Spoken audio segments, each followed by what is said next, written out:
Imagine getting up every day full of energy as if you were in your 20s again. What would that be like? What would it be worth to you? What is your health worth to you? Think about it. Your health isn't everything, but without it, everything else is nothing. And yet, too many of us are taking it for granted until something goes wrong. And no one wakes up hoping to be diagnosed with a disease or chronic illness. And yet, we've never been taught how to be proactive in our health through our school or public health. As a registered health coach and integrative health practitioner, I believe it's time this information is made available to everyone. Combining new knowledge around your health and the ability to do my functional medicine lab tests in the comfort of your own home will allow you to optimize your health for today and all your tomorrows. Don't wait for your wake-up call. Welcome back to another episode of the Don't Wait for Your Wake-Up Call podcast. I am your host, Melissa Deely, and today I have with me the lovely Anne Poirier. Welcome to the show, Anne. Thank you so much for having me, Melissa. I'm excited to be here and wake up with you.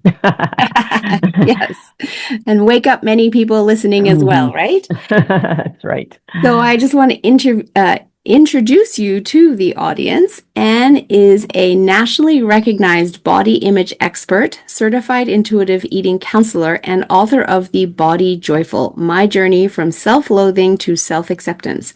With a degree in exercise science and over 30 years in health and wellness, Anne has turned her own recovery from eating disorders and body shame into a mission to help others find freedom and peace with food, movement, and themselves.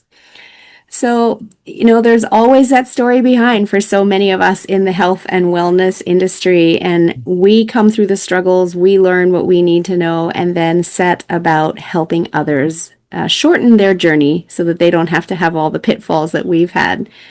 So I would love for you just to go back, and share whatever you're willing to share of your journey that has brought you to this place of now serving others in the same or similar situations.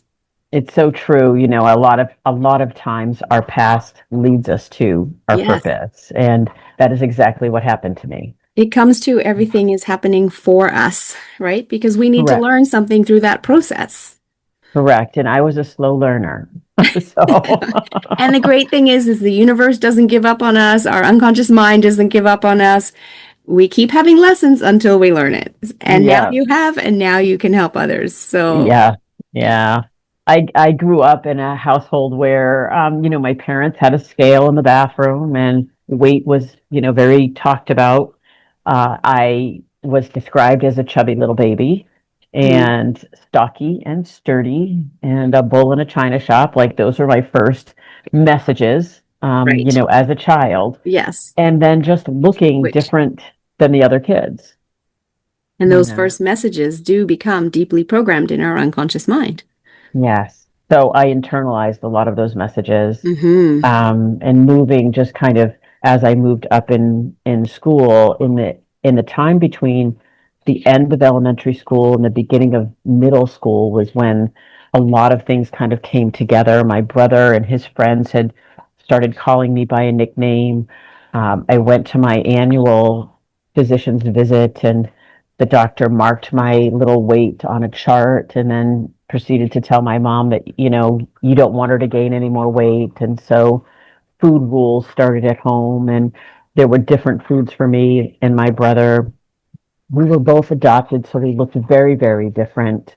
And then, going to get school clothes, the other big moment was not being able to fit into the regular kids' clothes and having to go into a different section in order to find clothes that would fit. And so all of these messages I thought to myself, something's wrong with my body. And the only thing I could think about doing is that I have to change my body. If I could change my body, then everything would be okay. Right. And so that's of course, you are not the only human being on this planet to have those thoughts coming to you from this messaging that you are getting societally. Correct. It is everywhere. And in this period of time, it was the 70s. So it was Tab, 17 magazine, all of the messaging around all of the what bodies are supposed to look like. And then, And of course, that's all doctored, and it's all based on those, Barbie and those ridiculous out of proportion, inhumane sizes right, that's right. promoted through the media. Mm-hmm. So, so we're thinking we're supposed to look like somebody that's not even real, Exactly. but that becomes very, very degrading, and so Hmm. negative self-talk starts. And I really just put myself on a diet because there were, all the different, you could find diets everywhere, and that's what I started, and I ended up developing anorexia nervosa, and so spinning into a cycle of that, and that lasted about 3 years. I did end up being hospitalized during that time, and there really wasn't any talk around eating disorders. And my Right. mom, I really credit my mom for saving my life, because she just was relentless in trying to find me at least some kind of help. Right. And so she got me enough help to get me, I call it okay enough to kind of get back to school, Right. and head back into high school. So I really missed a series of years, and I dove directly into fitness. And so that was I just switched obsession with food to obsession Right. with exercise and movement. Right. And so this struggle and up and down the scale with my weight stayed with me for over 30 years before I had to, come to terms with there's something I have to do something different. I Right. did have I hit a breaking point and said, I've got to do something different. I ended up going back to school and learning about eating disorders, and learning about the science behind restriction and dieting, and getting very angry, and then driving into this mission of, I don't want other people wasting their whole life And trying to just change coming their back to bodies. that, also coming back to that, getting very angry. Mm. Were you very angry with yourself? Were you very angry with others for not knowing what you now knew at the time that you needed to know it? Where, just out of interest, and maybe it was a combination of all of the above. That's such a great question. I believe I was angry at society. I was Okay. angry, like I saw the science with the Great Starvation Experiment of 1944 and 1945, and then a lot of different studies around what happens to our metabolism and to our Yes. hormones, our hunger Yes. hormones when we Yes. restrict. I'm like, why didn't anybody tell me Hell this? yeah. Yeah. And still to this day, we're not taught that, through school, etc. Like none of that aspect of nutrition is taught, right? People might learn a little bit about calories and breaking it down into the macro and the micro. However, it's not taken to that next level. And I know certainly for me, when I started my journey in health and wellness and went into health coaching school and started learning this and understanding what is happening with our hunger hormones and just our hormones in general, cortisol Mm-hmm. as well when we're restricting and the body's thinking it's starving, so it's holding on to every last morsel, etc. Mm-hmm. That that's where I had this realization, like, oh my goodness, there's so much that I don't know about how my body functions, right? Mm-hmm. That if I knew that earlier, I would have done things differently. And now I do know this just from a preventative health perspective as well, right? Mm-hmm. Yes. Now that I do know this, I can choose to do things differently and share it with others, which is obviously, where you're at. And you've spent a number of years now having learned this, because as you were about to say, you didn't want somebody else to ever have to go through that. Right. I think I spent so much of my life, I call it the playing the when I, then I game. When I Yep. lose the weight, then I'll be able to do this. And so there was Yes. so much that I missed, Right. of not only my own life, but I think of my daughter's lives. I was not the greatest role model for them around food and eating and self-care, taking care of myself and fitness. Right. And so this transition has been impactful not only for my own health and well-being, but for my families as well. And, Right. moving forward to hopefully help other people as well. That's awesome. And even though on the outward side you weren't the best role model, still, I'm a believer that everything is happening for us always. And you were the exact role model that your kids needed, Mm-hmm. right? And Yeah. now they've seen the other side, so they got to learn it with you without going through it themselves, Right. right? Role modeled the strength of change. Right. Exactly. Yeah. And to be Exactly. able to make changes and to say that I did something that I now look back on and go, boy, I wish I hadn't done that. But I've learned from it. And so now Hmm. I can move forward and do this. Right. And that's Right. that trying not to stay in the loop of insanity, doing the same thing over and over again. Exactly. And Trying to, expecting a different outcome. Yes. you got it. You got it. Yes, I Yeah. love that quote. And, being able to recognize that you learned something from it, right? Mhm. And that if Yeah. you hadn't gone through that, you wouldn't have learned that. And therefore, there is some level of appreciation, as hard as it was to go through Mhm. it, some level of appreciation for it, because you wouldn't be where you are now or the person you are today having not gone through it. Exactly. And then to really look back and give grace to other people as well, to Hmm. say, well, it's no wonder that these are some of the behaviors because look at what are some of the pathways in our brain that we developed from belief systems that we were given. I think Exactly. about those beliefs that my parents, this is just what they knew. Right. Here, They were believe doing the this. best they could with the Yeah. resources they had. Absolutely. And Yes. I'm glad that they did, right? And so I learned this way and then I was able to come out on the other side saying, well, these things work, but these things don't. And so I'm going to question some of these belief systems that I was Yes. given and try Yes. to change them for myself and then Yes. hopefully have others be able to question some of their belief systems, especially around food, bodies and exercise. Those are kind of the three components that come together for body image when we talk about how we feel in our bodies. And a health and wellness journey in general, right? Because if Hmm. we're questioning that, we can be, then starting to question a belief around, well, I wait until I get sick and then I go to the doctor and they fix me, Right. right? That's Yeah. part of that health and wellness journey too. And that I don't have to give up all my power to the doctor. And oh, I'm not broken either. So nobody needs to fix me. And oh, I can take responsibility for my healing journey as you did in your journey. And Hmm. yes, with the advice of a doctor, of a wellness expert, et cetera, et cetera. However, it's not just handing over all my power. And No, it's that is the mhm. societal belief. It's certainly the belief that I grew up with for some of my life as well, that they just give you something and then that it all does it for you, as Mm, opposed to there's a journey here that we need to participate in. right. I think that is such so well said, taking responsibility for our own actions too, Yes, and allowing ourselves to change those actions or stand strong and advocate for ourselves when we know something is absolutely. not working or something is wrong or we're not getting the answers that we're looking for. Absolutely. And yes, and keep asking questions as well.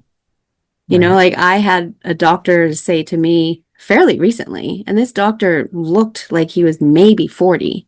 And he wasn't my family doctor, but my family doctor was away and he was the intern. And I was having a biopsy done. And I was attempting to ask him a question about the results of that biopsy after he'd given them to me. And he simply said, "You don't get to ask me questions. I'm the doctor. I tell you what to do." And my jaw hit Wow. the floor. And I walked out of that room and went, I am never seeing that doctor again. Right. And, you know, not all doctors are like that. However, some are, right? Hmm. And we have the right to choose not to see a doctor that we don't resonate with. Absolutely. And what hit you at that time is that whatever that feeling was that you got in that moment, we have to start listening to Yes. that, right? As Yes. opposed to feeling not worth standing up for ourselves. And Right. I think that's what confidence is, right? Yes. Being able to advocate for ourselves and say, nope, this doesn't feel right. I'm out of here. 100%. And that's what I love about having this podcast and getting that message out to people and having so many incredible guests like yourself on the show that are sharing that same message. Because, Yes. the more people hear it, the more it will start to shift that belief that is so deeply ingrained Mhm. about the doctor fixing us and the doctor having all the answers. Yeah. I love to say you've lived in your body your whole life. So you are your own best doctor, and your Mm-hmm. intuition will let you know when something is not right. And that's when you can seek more answers. And if you're being told, oh, it's just all in your head, or there's nothing wrong with you because your blood work comes out normal, Mm-hmm. that doesn't mean that you should stop seeking answers. Right. I think this conversation is making me think too of diet and the way that those Mm-hmm. are formulated as well. Because a Yes. diet says you eat this much at this time, and this is what you do, and it takes into no account your own body, like when Right. you're hungry, when you're getting full, how the food sits in your stomach, like, and we have given our power away to dieting and diets, and then also exercise and exercise plans. Oh, you should do this, or you need Yes. to do this. It has to be at least this much. Versus, wait. How can I start to really tune in and listen to my body? And that's what you're saying is sometimes it just takes time to Mm-hmm. pause and stop and step back and Yes. go, what is my body saying? Yes. What does it feel like when I'm hungry? What does it feel like when I'm getting full? How does that exercise make me feel? All of those things. Exactly. And just even tuning in, I know for myself, when I wake up in the morning, I love to do a workout. And if I'm running my trainings and we're going 8 to 5 every day, 13 days in a row, and, you're getting up at 6 a.m., some mornings I just don't have it in me to do a full workout. Right. Hmm. And so it's listening to our body and going, okay, I'm not going to do my full workout. I could do some stretching or I could do some yoga. I can still move my body in a different way. Correct. And starting to listen to that a little bit more, depending on a lot of other circumstances, stress, sleep, what's going on in your life, relationships, all of those things. We want to take all of those things into account because they do affect our body. Absolutely. Absolutely. So I love how you talk about, body neutrality as well as creating an inner ally Mhm. because you can't heal a body that you hate. So let's talk a little bit more about that and the process of how you guide people from this place of potentially hating their body Mhm. to creating their inner ally. Yeah, and in my book, The Body Joyful, it talks about this space of body hatred and body shame that I lived in for so many years. And I never thought I could ever love my body, but that's all I ever heard. So as I sit in this place of body hatred, and then everybody tells you you just have to love your body. Can't you love your body? There's a long distance between hate and love. Yes. And so I think about this body image continuum, and Right. body neutrality is this place in the middle that really made me go, I can not buy into hating my body anymore because that's not serving me. I'm Mm-hmm. realizing that's not serving me, but I also don't have to love my body. I can sit here in my body, turn down some of my inner voices Mm-hmm. on the negative critic in that person, and then society's voices, and then kind of turn up the volume on, boy, what does my body do for me on a daily Yes. basis? And Yes. it's this mini shift Mm-hmm. from appearance to function Yes. that really starts to change the relationship that we have with our body. And so that's kind of this starting point, and changing the relationship we have with our body through what our body does for us on a daily basis, on allowing ourselves to be grateful for some of those things. And then also just noticing that inner critic and the bully that comes out so quickly. And how do we start to shift the conversations that we have in our head and start to turn those down a little bit? I love that, taking it from that hating our body to gratitude. That is Mm-hmm. such a powerful shift, right? Because we also get what we focus on. And so in my trainings, I'm always like, focus on what you want because that's what you get. And so if we're focusing on the hatred, it's self-perpetuating, right? Mm-hmm. And it's very hard to get out of that. And the inner critic becomes louder and louder and louder. Whereas when we can come to this place of gratitude, now we start to see not only the gratitude in our body, however, we can see gratitude elsewhere in our life as well. Yeah, and gratitude, when practiced, comes can be like an emotional quick switch. Yes. It switches us from that place of negativity and criticism and judgment or comparison to a place of being more optimistic and seeing things differently. And then when we start to see things differently, they look different. And that's 100%. very, very much like how we start to see our bodies and trying to, if I start to see my body differently, might I even take care of my body differently? Yeah. Absolutely. Absolutely. Because again, you see it as something that is serving you. Right. And so Right. when we know something is serving us, we will care for it and look after it very differently. And, the funny thing is, and I use this analogy a lot, and I've heard many other people use it, that we have one body. Mm. The first time something goes wrong with our car or the engine oil light comes on, we deal with it. We go and get the car fixed. And Mhm. yet, we could actually go buy another car if the car totally died. Our house, something goes wrong, we fix it.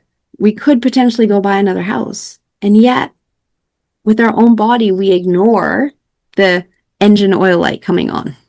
Mhm. And again, it's societal norms having us push through, right? You're tough, you're strong, just keep doing what you're doing, et cetera, et cetera. Mhm. Work And harder, go work harder, faster. exactly. And then, there's more stress, and we know stress is a factor in hormones and in weight gain, et cetera, et cetera. And then that results in body image issues. And it's again societally induced. Mhm. And when we start to And recognize encouraged and sometimes. encourage, yes, absolutely, especially in the workforce to work harder. And so when we start to recognize that we can actually have our own beliefs and we can shift them and we don't have to follow that societal norm, that's when we can start to shift things. And so that's such a huge piece of the work that you're doing, and even shifting people from the belief of hating to the belief of gratitude. I use this analogy called the good gift, bad gift analogy. And I think if whenever we get a good gift from a friend or from someone, we take care of it. Yes, It's just unconscious. We just love it and it's important. And then when we get a bad gift, it just kind of it drifts off to the back of the closet or wherever it goes. And if we're thinking about our bodies as a bad gift, we don't treat them as well as we could if we were thinking them like a good gift. This is my home, the right. only body that I have. And Exactly. so, Can't go buy another one. right, how can I like listen to it and start talking to it nicely and treating it in a way, in the way that I would treat a good gift.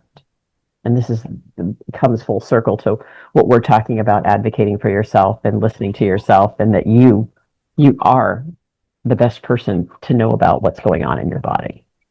Exactly. And so that reconnecting with our body and the intuition and paying more attention to that than the inner critic, Mm-hmm. letting the Right. inner critic silence and let the intuition, which is always in our best interest, to come forth.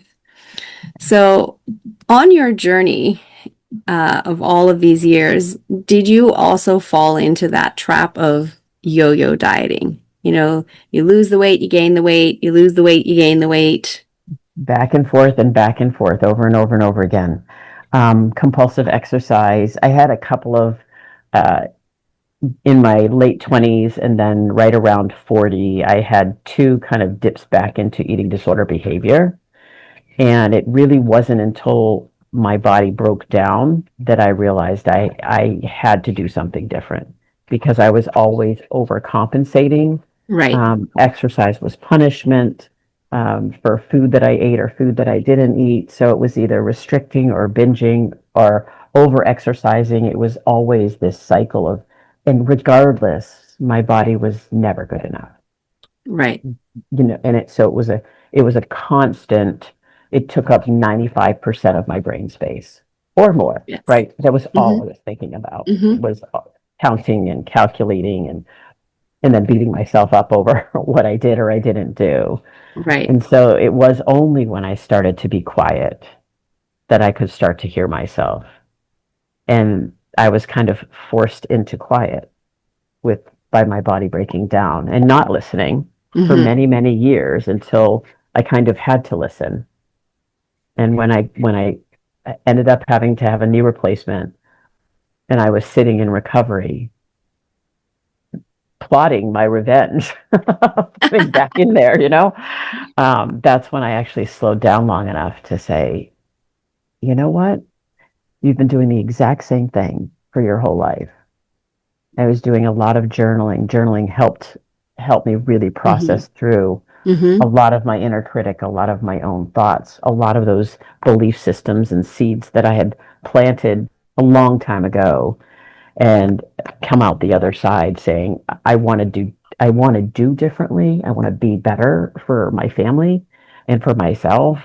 And that's what kind of projected me to go back to school and change really the trajectory of my life, to be able to do this work now, to help others look at their bodies and see their bodies differently, notice how their body feels with food, trying to take the morality out of food, trying to see exercise and movement as independence and quality of life, the ability to do the things that we want to be able to do, not having to do a certain amount or burn so many calories. Like, that's divorcing those two things. Exercise doesn't belong with weight and weight management.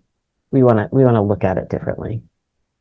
Right, to your point around movement and maintaining our ability to move and therefore our independence as we get older, right? Something we take for granted in our early years. However, you look at elder people who haven't had a lot of movement in their life, and you can see them if on, in on those ride on wheelchair things, I've been to Las Vegas and you go to the hotels there and you see, even middle-aged people that are riding those chairs because they don't have their mobility. And so that's a loss of independence. Correct. I think about the statement, I walk so that I can walk, right? So that I can take myself to the doctor, Yes. so that I can go to the store, so Yes. that I don't have to rely on somebody else. Right. And, asking ourselves, what do I want to be able to do in my body going forward? And how do I help myself do those things so that I can continue to take care of myself and pick things up off the floor, or, get down on the floor and play with, I've got grandkids now, get down on the Yes. floor and play with them now. And get back up. And yeah, absolutely. If I can get down, I have to be able to get back up, right? Exactly. Exactly. Yeah. So, I love what you are doing here and how you are helping people. And, a big message to the audience is, if you're listening to this and relating to this and going, this is me, recognize that, to, again, quiet that inner critic. Don't beat yourself up for everything that's come before. Celebrate this moment as the moment of awareness that you can move forward and you can do something different. And yes, it's going to take some time. It didn't take you overnight to get where you're at right now. It's happened over months, weeks, months, years. It's going to take some time. It's going to take some effort. And yet, going through your day right now is also effortful. When you have extra weight that isn't serving your body, that's using a lot of energy. And so understanding that the effort will be different, however, working with and to guide you through that process makes that journey so much easier than you having to navigate it on your own. Yeah, I think about how much that inner critic keeps many people stuck in the same loop, right? It is that definition of insanity. And so when we think about that inner critic and all the negative voices of beating ourselves up and the shame because we did or we didn't do something, how has that actually been working for you? Right? To realize that it does keep us stuck actually in the problem versus being curious and being a little bit more compassionate with self. Just the act of curiosity and softening the voice makes a difference, makes us see things differently and start to shift those things. And as we do that, then also we start to look at our bodies differently. Yes. And it is that gratitude that can change everything. And even if you're listening and you feel like I'm not grateful for anything of my body, I hate my whole body, I would have you take a nice deep breath and think about maybe what's your favorite sound, or what's your favorite smell, or what can you do with your hands? Can you write? Can you read? Can you hug your loved ones? Like, think about the little things on a daily basis that come through your body, because it's just a different way of thinking about this body that we have and that we live in, as opposed to the size of my thighs, or Right. right, that always kind of going to that place that you hate about your body. No, let's look differently. Let's see it differently. Exactly. I love that. And again, stop looking at the exterior of our body and being critical, and being grateful for all that's going on inside our body. Every second of every day, just the fact that our heart is pumping for us every second, that our body is breathing us and keeping us alive, and Mm-hmm. that, we can feel our emotions of love for our loved ones, etc., that our body is digesting the food that we're eating without us even having to think about it. There's Right. so much going on that we don't give a moment's notice to, that we may not even know is going on because we've never been taught it through the school system either, right? That we Oh, can be grateful for right. as we start to shift into that moment of gratitude. So Yeah, I that just got you up this morning, right? Exactly. Exactly. Today's a new day, and today can be the day that you decide to do something different. Correct. Because the I love moment you that. decide to do something differently, it's going to lead you on a path to different results.